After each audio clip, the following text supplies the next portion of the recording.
Everybody, today's Friday, June 9th, and I'm out baling the rye field that I have some drone footage of cutting.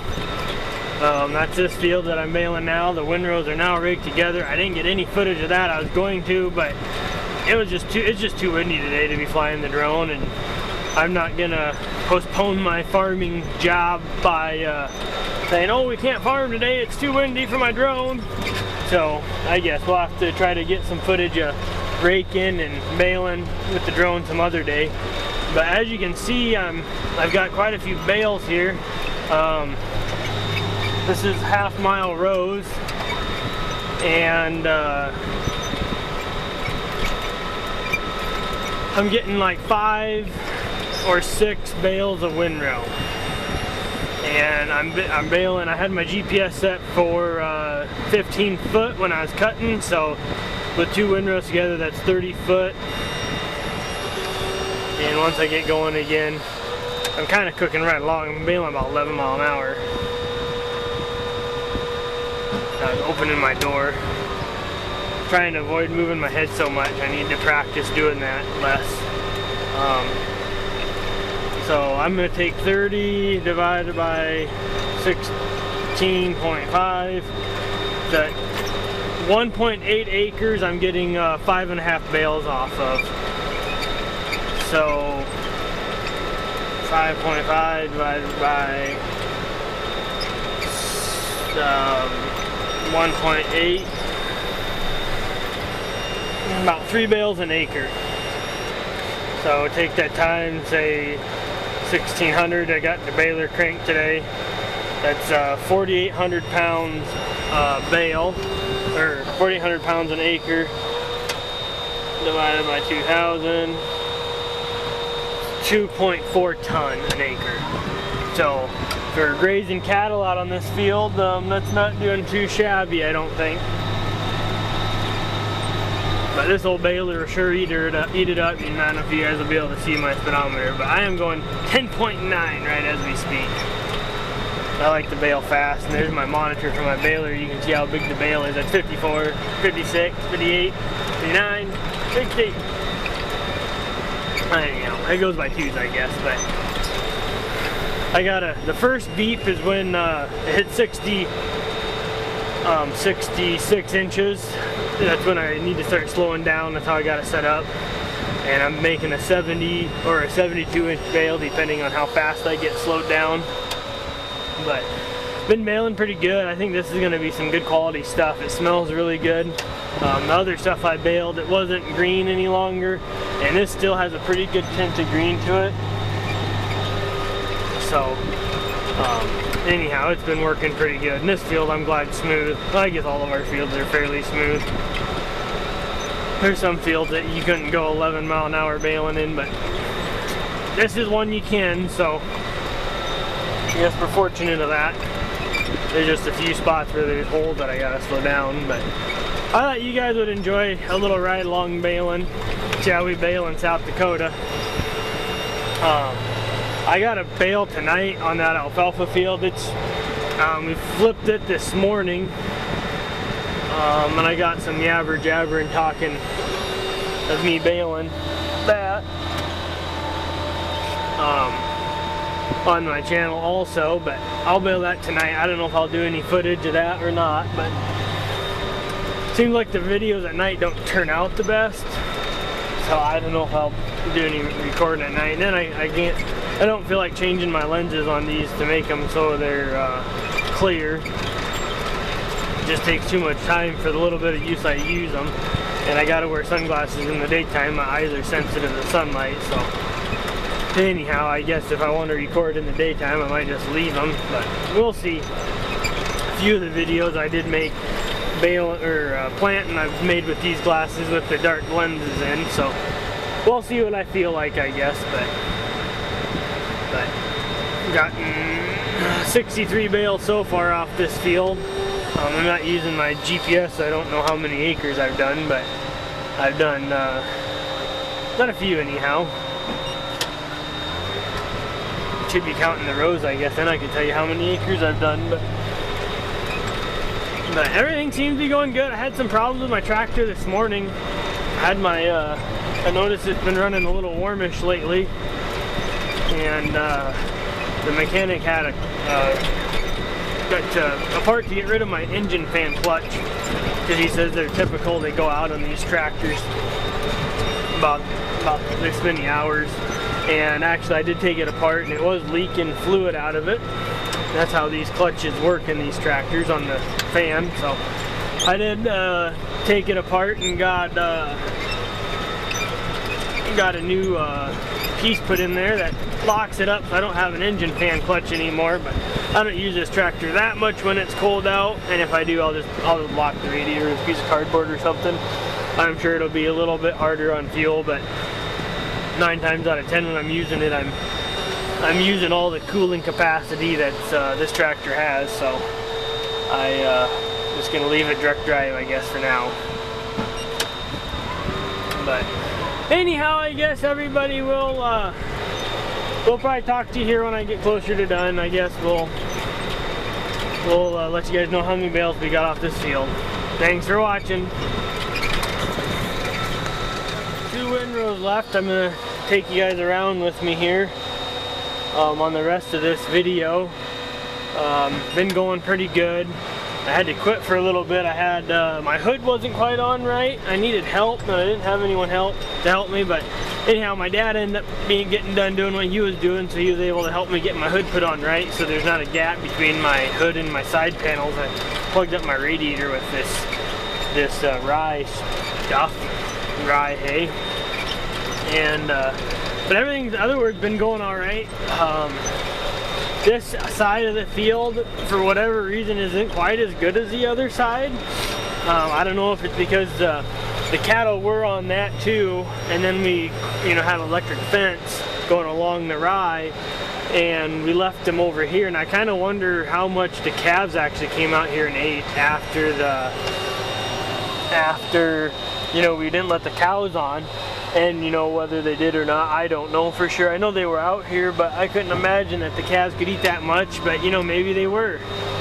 But in other words, we've been rolling along still about 11 miles an hour, and I'm sure there's going to be people say, "Oh my goodness, that's too fast." Well, guess what? Anyone want to guess? All right. Well, it's my equipment. I pay the repair bill on it. I'll use it how I want. Just gonna throw that one out there for y'all. But anyhow, I think I'm roughly making a bale every minute.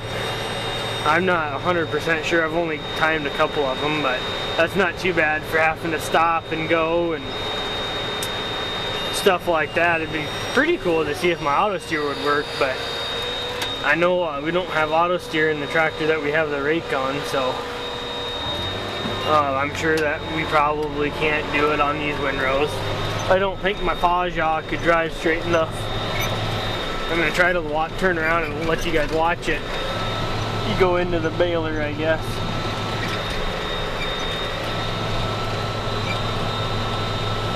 I'd say it's eating her up pretty good. The wind's finally going down a little bit. It's still plenty windy, but it's not as bad as what it was earlier. The dust was all flying past me as I was going. Now it's only going past me as I'm stopping to dump the bale out. But I know those guys with the big square balers, I don't know exactly how fast you guys can run with them, like on this type of hay, which we'll know roughly the tons once we get done here. But it'd be interesting to have a side-by-side comparison with a round baler going 11 miles an hour on this hay, and then a square baler going whatever they can go.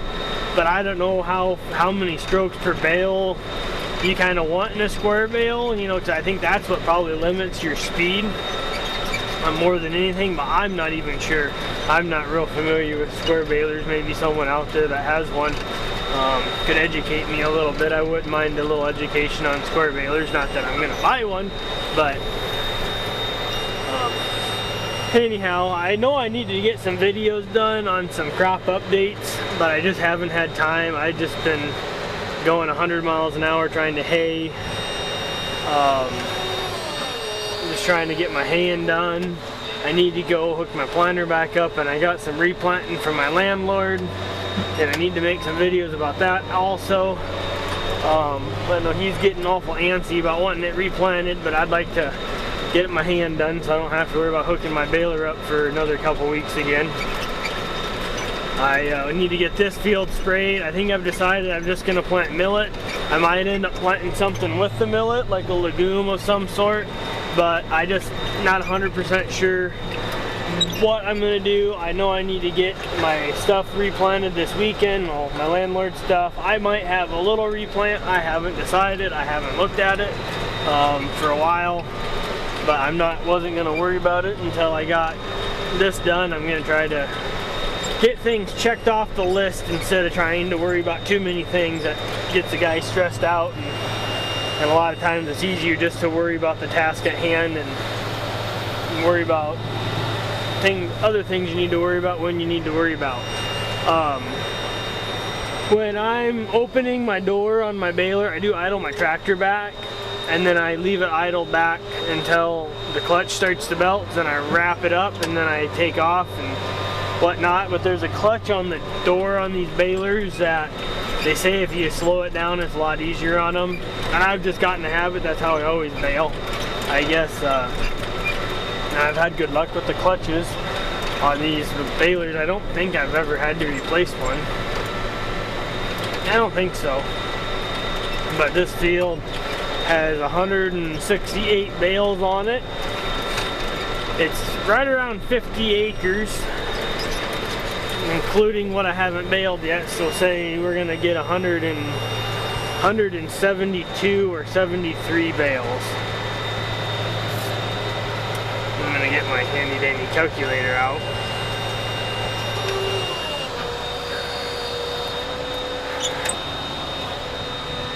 Well, this is 169, so yeah, we're gonna say we're gonna get 3 on the way down, it looks like. So 169, 172, I mean 172 times 1600 is that many divided by 2,000, 137 ton divided by 50, 2.75 ton an acre, and this is grazed. And I'm just gonna throw 70 in for dollars. That's $192 an acre, and then whatever expenses you have with that. So that's not too bad. 2 3/4 ton an acre. And I could be wrong on the way to the bales, but I do have my baler maxed, making them 70, and I've got the pressure wound up pretty tight, as tight as it'll go. And I think it's gonna weigh up there well over 1,500, I guess, maybe even close to 1,700. So I'm really happy with that. That's not too shabby. But yeah, that's how we've gone today, and we're gonna be baling alfalfa tonight. And if I get the alfalfa baled tonight, I'll be hooking up the planter tomorrow and hopefully doing some planting tomorrow and the next day. It's supposed to be like 100 degrees, so that's gonna be fun getting the planter ready and hooked up. But I guess it won't be too terrible once I actually get in the tractor and just have to ride around for a while. But anyhow, I guess we'll let you guys go, and I'm gonna finish out this windrow and shut the video off. And please comment, rate, and subscribe. And I hope to get some drone footage of later on, more hand drone videos later on in the summer here. It's just right now, today didn't work out because it's too windy, and I don't think my wife wants to fly the drone at night to record me at night, and I don't really blame her. So anyhow, thanks for watching. Comment, rate, subscribe, and we'll see you on the next one.